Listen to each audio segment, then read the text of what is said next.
Ang pag-uusapan natin ngayon ay ang Honda Beat at Yamaha MIUI 125. Pag-uusapan natin ang similarities and differences nila at kung bakit ito ang dapat mong maging first bike. Una sa pag-uusapan natin ay ang price nilang dalawa.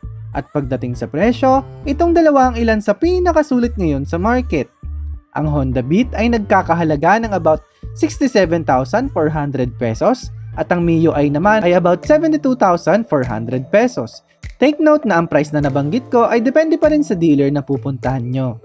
Pagdating naman sa quality, alam naman natin kung anong klaseng kalidad ng kayang ibigay sa atin ng Yamaha at Honda, di ba? Kaya kung tibay lang ang pag-uusapan, alin man dito sa dalawang ito, hindi ka mapapahiya. Pangatlo sa listahan natin ay ang height at timbang. Sa tingin ko, importante pag-usapan natin ng seat height ng isang motor dahil alam naman natin na marami sa atin ang hindi biniyayaan ng tangkad.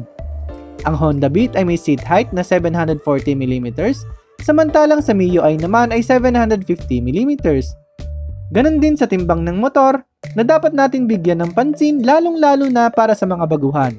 Ang Honda Beat ay may timbang na 93 kg, samantalang sa MIUI naman ay 92 kg lamang. Kung usapang fuel tank capacity naman, ang Honda Beat ay may 4 liters tank capacity, sa MIUI naman ay 4.2 liters. Sa braking system naman, parehas silang merong single disc brake sa unahan at drum brake sa likod.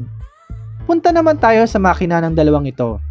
Sa Honda Beat, 4-stroke, single overhead cam, air-cooled, and then ang displacement niya is 110cc. Ang kanyang bore and stroke is 50 by 55.1mm. Ang maximum power niya is 6.48 kilowatts at 7,500 RPM. Maximum torque of 9.21 Nm at 6,000 RPM. Fuel injected na rin to. Ang kanyang wheelbase is 1,256mm. Ground clearance na 146mm. sa MIUI naman, Air-cooled, 4-stroke, single overhead cam, single cylinder. Ang kanyang displacement is 125cc. 52.4 by 57.9mm ang kanyang bore and stroke. Ang kanyang maximum horsepower is 7 kilowatts at 8,000 RPM and maximum torque of 9.6 Nm at 5,500 RPM. 1,260mm naman ang kanyang wheelbase. And then ang kanyang ground clearance is 135mm. at pagdating naman sa design, hinuli ko talaga ang bagay na ito dahil iba-iba naman tayo ng taste. At ang maganda para sa akin ay maaaring hindi kaaya-aya sa'yo. Kaya kayo na ang bahala pagdating sa looks. Kayo ba? Alin sa tingin nyo sa dalawa ang mas sulit na bilhin?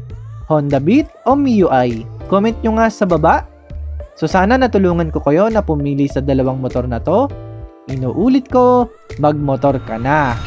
So kung nagustuhan mo ang video natin ngayon, kindly hit that like button. Kung may tanong ka naman, suggestion, comment mo na lang yan sa baba ng video na to. At kung bago ka lang sa ating channel, kindly hit that subscribe button for more videos. Again, this is JZ Vlogs and see you sa next video. Atin yan.